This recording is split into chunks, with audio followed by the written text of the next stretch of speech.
bonsoir. Nous sommes aujourd'hui le 27 juillet 2014 déjà. Il est 20h44 déjà aussi et j'avance la lecture de la Bible. Je suis toujours dans le livre de Chroniques et je dois lire ce soir le chapitre 14, 15 et 16. 2 Chroniques chapitre 14. Asa fit ce qui est bien et droit aux yeux de l'Éternel son Dieu. Il fit disparaître les autels de l'étranger et les hauts lieux. Il brisa les statues et abattit les idoles. Il ordonna à Juda de rechercher l'Éternel, le Dieu de ses pères, et de pratiquer la loi et les commandements. Il fit disparaître de toutes les villes de Juda les hauts lieux et les statues consacrées au soleil. Et le royaume fut en repos devant lui. Il bâtit des villes fortes en Juda, car le pays fut tranquille, et il n'y eut pas de guerre contre lui pendant ces années-là, parce que l'Éternel lui donna du repos. Il dit à Juda, bâtissons ces villes et entourons-les de murs, de tours, de portes et de barres. Le pays est encore devant nous, car nous avons recherché l'Éternel notre Dieu, nous l'avons recherché et il nous a donné du repos de tous côtés. Ils bâtirent donc et réussirent. Asa, avec une armée de 300 000 hommes de Juda, portant le bouclier et la lance, et de 280 000 de Benjamin, portant le bouclier, et tirant de l'arc, tous vaillants hommes. Vérak l'Éthiopien, sortit contre eux avec une armée d'1 million d'hommes et 300 chars et 300 chars, et il s'avança jusqu'à Marécha. Asa marcha au-devant de lui, et ils se rangèrent en bataille, dans la vallée de Séphata, près de Marécha. Asa invoqua l'Éternel son Dieu et dit, Éternel, toi seul peux venir en aide aux faibles comme aux forts. Viens à notre aide, Éternel, notre Dieu, car c'est sur toi que nous nous appuyons, et nous sommes venus en ton nom contre cette multitude.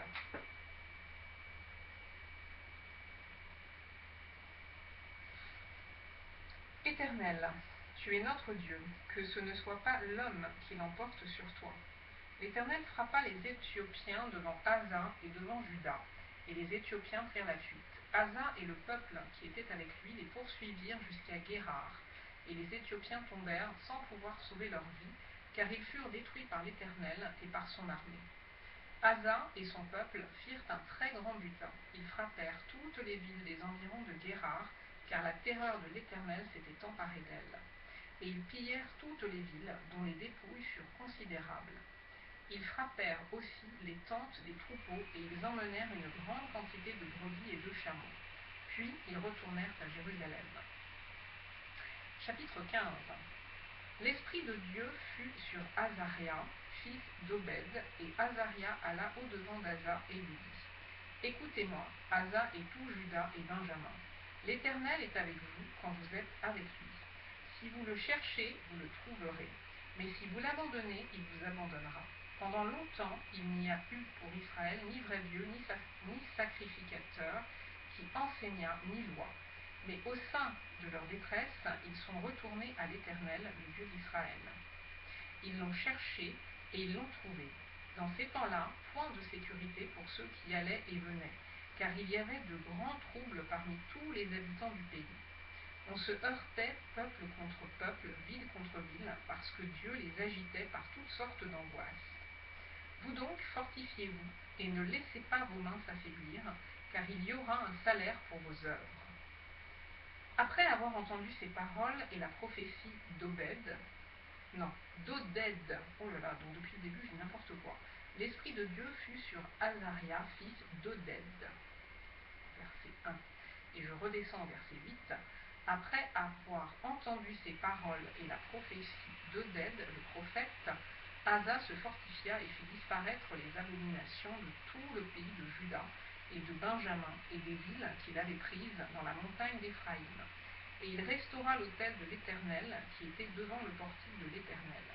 Il rassembla tout Juda et Benjamin et ceux d'Éphraïm, de Manassé et de Siméon qui habitaient parmi eux, car un grand nombre de gens d'Israël se joignirent à lui lorsqu'ils virent que l'Éternel, son Dieu, était avec lui.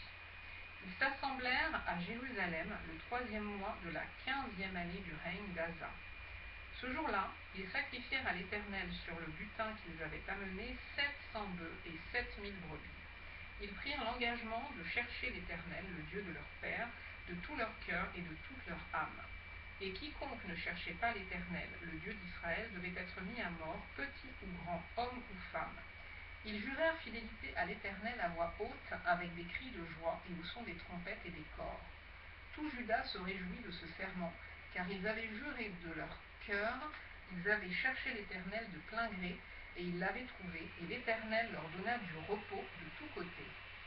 Le roi Asa enleva même à Maaka, sa mère, la dignité de reine. Le roi Asa enleva même à Maaka, sa mère, virgule, la dignité de reine, parce qu'elle avait fait une idole pour Astarté. Asa abattit son idole, qu'il réduisit en poussière, et la brûla au torrent de Cédron. Mais les hauts lieux ne disparurent point d'Israël, quoique le cœur d'Asa fût en entier à l'Éternel pendant toute sa vie. Il mit dans la maison de Dieu les choses consacrées par son père et par lui-même, de l'argent, de l'or et des vases. Il n'y eut point de guerre jusqu'à la 35e année du règne d'Asa. Chapitre 16. La 36e année du règne d'Asa, Baécha, roi d'Israël, monta contre Juda, et il bâtit Rama pour empêcher ceux d'Asa, roi de Juda, de sortir et d'entrer. Asa sortit de l'argent et de l'or, des trésors de la maison de l'Éternel et de la maison du roi, et il envoya des messagers vers Ben-Hadad, roi de Syrie, qui habitait à Damas.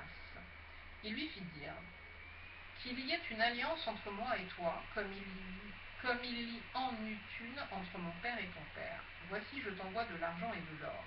Va, romps ton alliance avec Baécha, roi d'Israël, afin qu'il s'éloigne de moi. Ben-Hadad écouta le roi Asa. Il envoya les chefs de son armée contre les villes d'Israël, et ils frappèrent Ijon, Dan, Abel-Maïm, et tous les magasins des villes de Nephtali. Lorsque Baécha l'apprit, il cessa de bâtir Rama et discontinua ses travaux. Le roi Asa occupa tout Juda à emporter les pierres et le bois que Baécha employait à la construction de Rama, et il s'en servit pour bâtir Géba et Mitzpah. Dans ce temps-là, Hanani, le voyant, alla auprès d'Asa, roi de Juda, et lui dit « Parce que tu t'es appuyé sur le roi de Syrie et que tu ne t'es pas appuyé sur l'Éternel ton Dieu, l'armée du roi de Syrie s'est échappée de tes mains. Les Éthiopiens et les Libyens ne formaient-ils pas une grande armée avec des chars et une multitude de cavaliers? Et cependant l'Éternel les a livrés entre tes mains, parce que tu t'étais appuyé sur lui. Car l'Éternel étend ses regards sur toute la terre pour soutenir ceux dont le cœur est tout entier à lui. Tu as agi en insensé dans cette affaire, car dès à présent tu auras des guerres. Point. Asa fut irrité contre le voyant, et il le fit mettre en prison parce qu'il était en colère contre lui. Et dans le même temps, Asa opprima aussi quelques-uns du peuple. Les actions d'Asa, les premières et les dernières, sont écrites dans le livre des rois de Juda et d'Israël.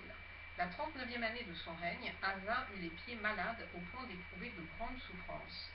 Même pendant sa maladie, il ne chercha pas l'Éternel, mais il consulta les médecins. Asa se coucha avec ses pères, et il mourut la 41e année de son règne. On l'enterra dans le sépulcre qu'il s'était creusé dans la ville de David. On le coucha sur un lit qu'on avait garni d'aromates et de parfums préparés selon l'art du parfumeur, et l'on en brûla en son honneur une quantité très considérable. Voici, j'ai fini pour aujourd'hui. Alors j'arrête.